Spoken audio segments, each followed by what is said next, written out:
Hi everyone, and welcome to Sapphire Rose's Superliminal All Collectibles Speedrun tutorial.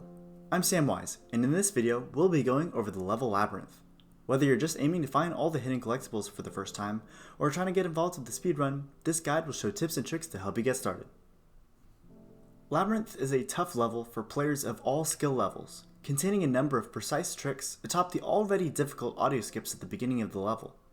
It's also exceptionally hard to backtrack in many areas, making the minor collectibles very easy to forget, often killing the run immediately.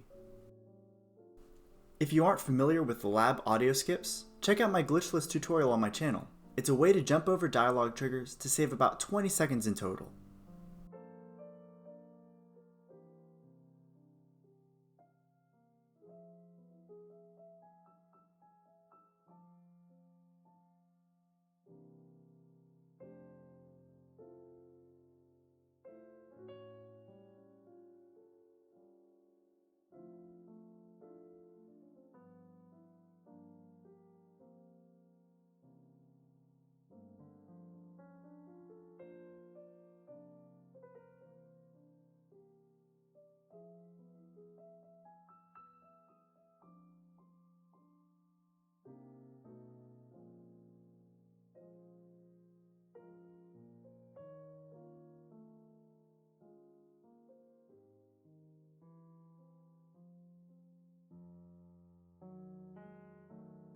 After audio skips and the repeating office, make sure to grab the warehouse extinguisher, then continue until you reach the first trick of lab, the cutscene launch, also known as the lab door launch.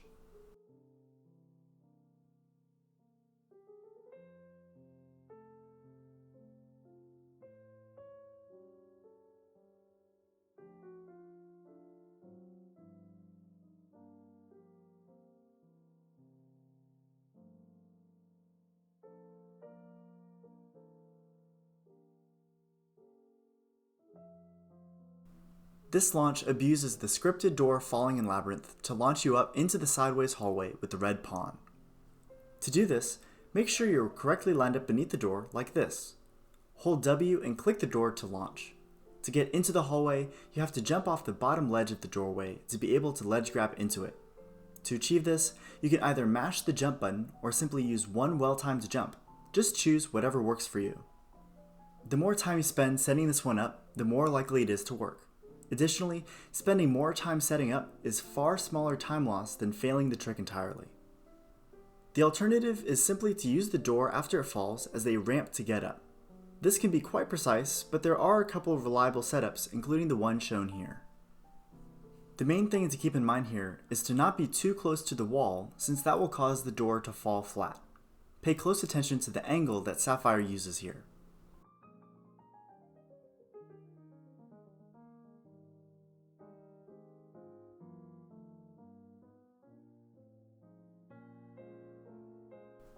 Lab continues as normal until the pool room, so I'll get out of the way so you can focus on the minor collectibles and routing.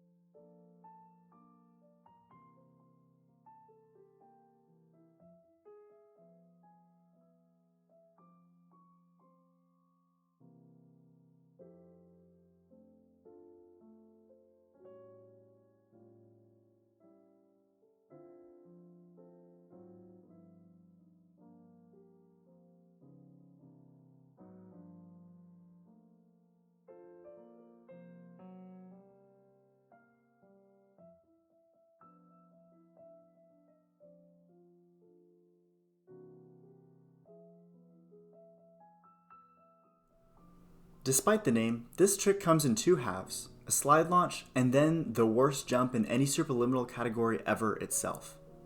This slide launch is quite difficult since it's seemingly more precise than most. A useful tip is that this launch can work for almost any given size cube as long as it's flush with the wall and you double click fast enough. Once you're up, it's time for the jump from the scaffolding to the upper platform. Sapphire goes to the right as you can see here, and the timing is incredibly precise to actually make the jump. You can also go to the left as you can see here.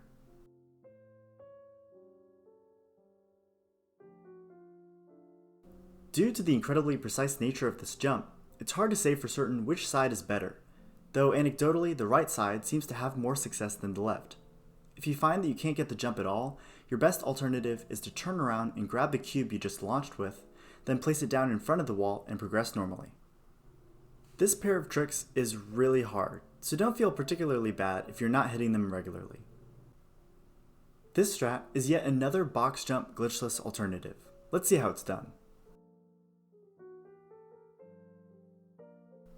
You can choose to have the optional added flair of tilting the cube with the wet floor sign to get up faster.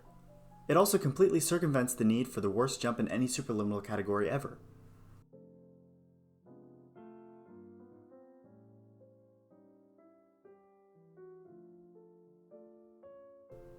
The Knight launch is a fairly new strat that involves using the Knight object in Lab to launch up to the blue Queen chess piece. This is a standard slide launch with an unusual object. To make the launch more consistent, make the Knight large and have it face either directly towards or away from you. However, smaller sizes and other orientations also work.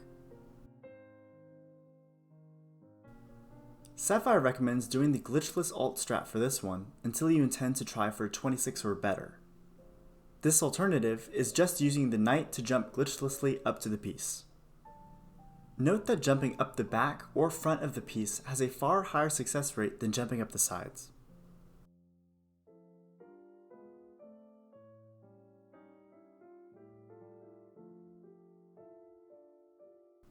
After this, just remember to turn around and grab all the different collectibles before continuing with the warps throughout this part of the level. If you miss one, hopefully you can reset checkpoint instead of throwing the run completely. For the constellation, hold onto the cube so you can resize it a little as you walk to the left and turn around. This will make the box jump later a little bit easier and will also help remind you to not reset checkpoint for this one.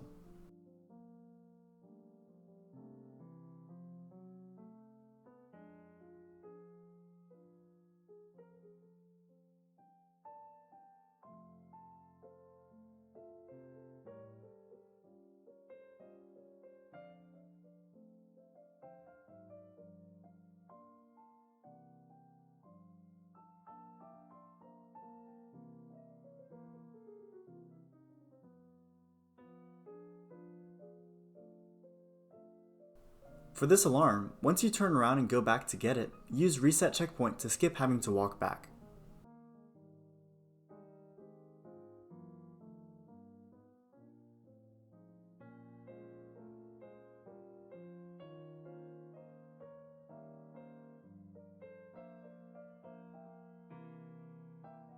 Here, you need to line up for a different corner to set it for a blueprint on top of the room when it spawns. Then it's just some simple parkour and clicking the clock to end the level. See you in whitespace.